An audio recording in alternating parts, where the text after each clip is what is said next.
హైదరాబాద్ సిటీతో పాటు జిల్లాలో వానలు పడుతున్నాయి. నిన్న సాయంత్రం తర్వాత గ్రేటర్ హైదరాబాద్ వ్యాప్తంగా మోస్తరు నుంచి భారీ వర్షాలు పడ్డాయి. లోతట్టు ప్రాంతాలు జలమయమయ్యాయి. చాలా ప్రాంతాల్లో విద్యుత్ అంతరాయం ఏర్పడింది. పశ్చిమ మధ్య బంగాళాఖాతంలో ఉపరితల ఆవర్తనం ఏర్పడిందన్నారు వాతావరణ శాఖ అధికారులు. సముద్ర మట్టానికి 5.8 కిలోమీటర్ల ఎత్తులో ఆవర్తనం కేంద్రీకృతమైందన్నారు. ఆవర్తనం ప్రభావంతో రాష్ట్రంలో వర్షాలు కురుస్తున్నాయని తెలిపారు. రానున్న 4 రోజుల పాటు పలు జిల్లాలకు అలర్టు ప్రకటించారు. ఉరుములు మెరుపులతో కూడిన వానలు పడే అవకాశం ఉందన్నారు. దేశవ్యాప్తంగా పలు రాష్ట్రాల్లో భారీగా వర్షాలు కురుస్తున్నాయి. ఈశాన్య రాష్ట్రాల్లో గత కొన్ని రోజులుగా కురుస్తున్న వర్షాలకు నదులు ప్రమాదకర స్థాయి దాటి ప్రవహిస్తున్నాయి. అసోంలో బ్రహ్మపుత్ర నది ఉగ్రరూపం దాల్చింది. మోరిగావ్ జిల్లాలో భారీ వరదలతో గ్రామాలన్నీ నీట మునిగాయి. దీంతో ప్రజలు తీవ్ర ఇబ్బందులు పడుతున్నారు. అసోంలో వరదలతో ఇప్పటి వరకు 91 మంది చనిపోయారు. 21 జిల్లాలోని 8,40,000 మంది వరదలతో నిరాశ్రయులయ్యారు. మరోవైపు ముంపు ప్రభావిత ప్రాంతాల్లో సహాయ చర్యలు కొనసాగుతున్నాయి. దక్షిణాది రాష్ట్రాలైన కర్ణాటక, కేరళ, కొంకణ్, గోవా ప్రాంతాల్లో భారీ వర్షాలు కురిసే ఛాన్స్ ఉందని తెలిపింది భారత వాతావరణ శాఖ. అభివృద్ధి కోసమే ఎమ్మెల్యేలు కాంగ్రెస్లోకి వస్తున్నారన్నారు సీఎం రేవంత్ రెడ్డి. పడగొడతాం, కూల్చేస్తామని మాట్లాడితే నిలబెట్టేందుకే పార్టీ మారుతున్నారన్నారు. రంగారెడ్డి జిల్లా అబ్దుల్లాపూర్ మేట్లో పర్యటించిన సీఎం లష్కర్గూడలో గౌడన్నలకు రక్ష కిట్లను అందజేశారు. ఈ సందర్భంగా చేరికలపై స్పందించారు. నిరుద్యోగులు రోడెక్కద్దని, సమస్య ఉంటే మంత్రితో మాట్లాడాలని సూచించారు రేవంత్. రంగారెడ్డి జిల్లాకు మహర్దశ రాబోతుందన్నారు CM Revanth Reddy. Regional ring road పూర్తయితే రంగారెడ్డి జిల్లాలో భూములు బంగారం అవుతాయన్నారు.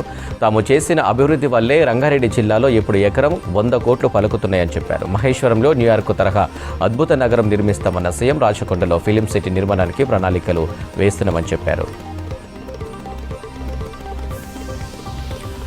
డిఎస్సి ఆలస్యమైతే విద్యా వ్యవస్థకే ప్రమాదమన్నారు డిప్యూటీ సీఎం భట్టి విక్రమార్క. ప్రభుత్వ స్కూళ్లలో స్టాఫ్ కొరత ఉందని, బోధన లేక విద్యార్థులు నష్టపోతారన్నారు.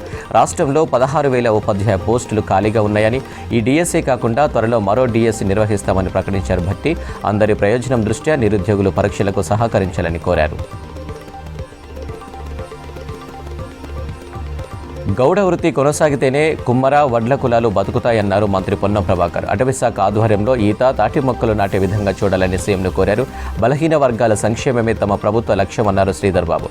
కల్లు గీత కార్పొరేషన్ ద్వారా త్వరలో మరిన్ని పథకాలు రూపొందిస్తామన్నారు జూపాలి. గీత కార్మికుల పిల్లల ఉపాధి కోసం పారిశ్రామిక వాడలు నిర్మిస్తామని చెప్పారు మంత్రులు. నిరుద్యోగుల జీవితాలతో ప్రతిపక్షాలు ఆటలాడొద్దని సూచించారు మంత్రి సీతక్క. 9.5 ఏళ్లుగా నోటిఫికేషన్లు లేక నిరుద్యోగులు తీవ్ర ఇబ్బంది పడ్డారన్నారు.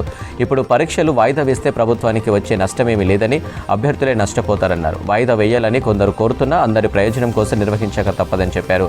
ప్రజలకు విద్య, వైద్యం అందించడమే కాంగ్రెస్ ప్రభుత్వ లక్ష్యమన్నారు మంత్రి సీతక్క.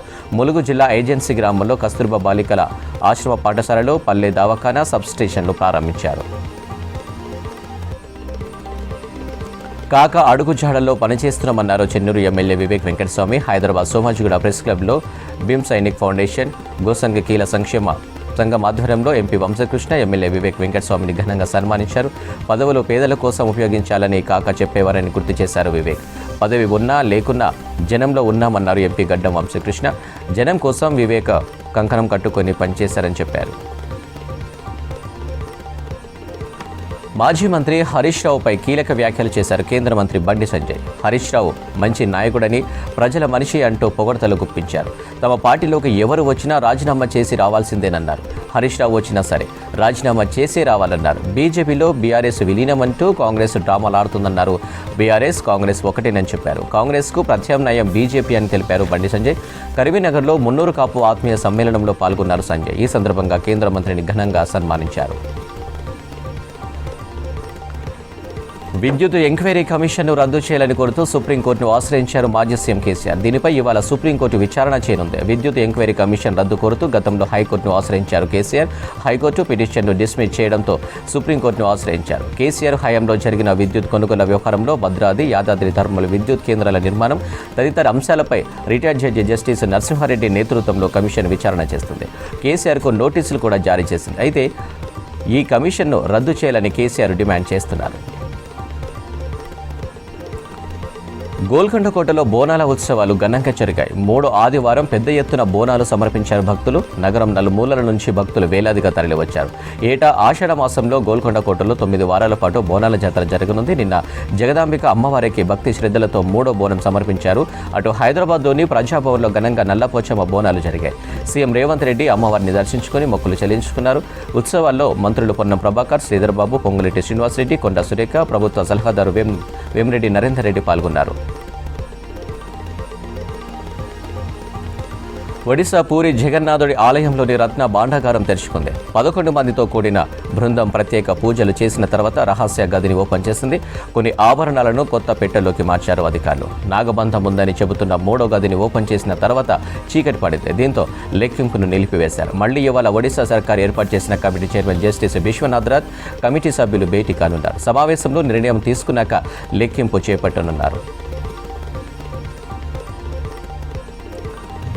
యుఎస్ఏ మాజీ ప్రెసిడెంట్ డొనాల్డ్ ట్రంప్పై అటాక్తో అగ్రరాజ్యం ఉలిక్కిపడింది. మాజీ అధ్యక్షులు రిపబ్లికన్ ప్రెసిడెంట్ అభ్యర్థిపైనే కాల్పులు జరగడం తీవ్ర కలకలం రేపింది. పెన్సిల్వేనియా రాష్ట్రం బట్లర్ సిటీలో ఎన్నికల ప్రచారంలో ప్రసంగిస్తుండగా కాల్పులు జరిగాయి. వెంటనే రక్షణ సిబ్బంది ట్రంప్ చుట్టూ చేరి హాస్పిటల్కు తరలించారు. ఆ సమయంలో పిడికిలి బిగించి తన పోరాటం ఆపేది లేదంటూ నినాదాలు చేశారు ట్రంప్. కాల్పులు జరిపిన దుండగుడిని వెంటనే హతమార్చారు ట్రంప్ భద్రతా సిబ్బంది. నిందితుడు పెన్సిల్వేనియాలో బేదర్ పార్కు చెందిన షూటర్ థామస్ మాథ్యూక్యూర్గా నిర్ధారించారు FBI గుర్తించి అధికారులు. ఘటనపై కేసు నమోదు చేసి దర్యాప్తు కొనసాగుతుంది.